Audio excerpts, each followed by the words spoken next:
So my last video was showing you how to export things from Quizlet into Gimkit or Lookit, and there may be other platforms that will allow you to do that, but those are probably the three that I use the most with my students.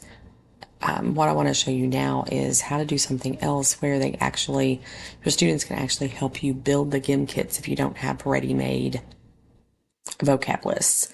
And so let's say your textbook or whatever you're using your vocabulary words, from wherever they come, you can actually have the students help you build it, or you can have them help you make Gim kits for review and that kind of thing. So if we did that, I'm going to go back to this little kit that I just made for a sample. I'm going to click on that. This is something that normally, like, these are the options. You can play live. Here are the questions and answers. You can edit it, you can copy it, practice, share it, whatever. So from the main screen or from here, I'm going to click edit. Once this is open, you can then create whatever you want with a Kit Collab. How does Kit Collab work? Well, you're going to click on that, you're going to enable it, and then you can either post a QR code, which for us with the cell phone ban now doesn't make a lot of sense. So I can just copy this, take that over into Google Classroom. If you're using like a Go Guardian like this, where you can just send it out to their Chromebooks. But what I typically do is just kind of put it in the stream so it'll immediately pop up for them. When that happens, so if I go over here and I'm going to put this on my incognito browser, I'm going to put that link in and I'm going to do this. So this is what's going to pop up for them when they click on it. And you're going to put your name here. So we could just put Johnny Smith. And then we're going to go contribute a new question. And I usually give them some parameters because the best questions here are well thought out multiple choice. So if I'm going to do that, I'm going to say, okay, new multiple choice. I'm going to say, what is, my mouse keeps sliding in it. What is the organelle that is called the, and all of them always know this. They don't know anything else. They always know this. So what is the organelle that's called the powerhouse of the cell? So I'm immediately going to put the mitochondria, and then I'm going to put the nucleus. I'm going to put the smooth ER and the rough ER. Okay, there's that, right? So I added that, and then it'll say, boom, there's my question. Now, I'll have, 25 to 28, 29, 30 kids in class this year, and they should all be doing that. It really works best if I can give them certain sections of like their text or their notes or whatever to do this from.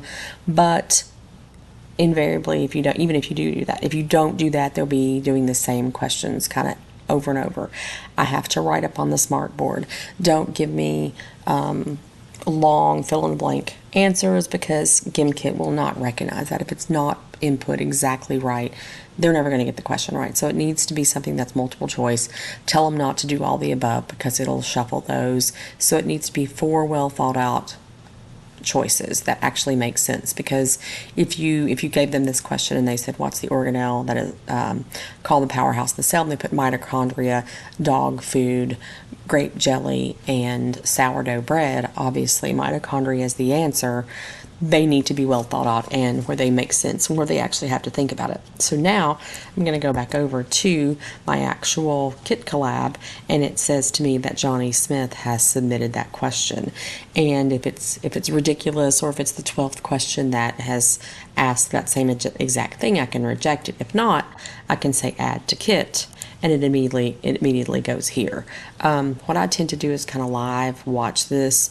If there was like a misspelling or something that where it needed to be worded just right, but the question otherwise is good, you can immediately go in and just kind of fix that for them.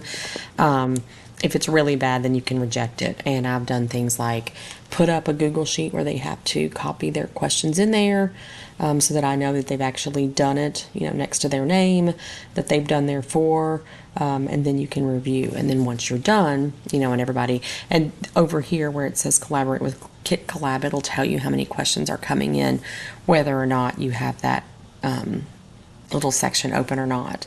This is a good way, though, especially with a class that is probably pretty responsible and is pretty good at what they're doing, or they've been in the class for a little while, that they will actually come up with pretty good questions. And another thing that I've noticed is if I miss a question that's not a great question, they will immediately point it out. So we try to play that or have them look over it. They don't see it unless they do play. So once they're done with that, then we can play it live. I can click all done, and then when we get ready to play it, okay, I was going to say it's not giving me. Okay, so let's go back to the main screen here. It's being a little weird. Okay, so if I wanted to click on that, then we can play it live, and then these are the games. Recently, this has been a game that the older kids have liked.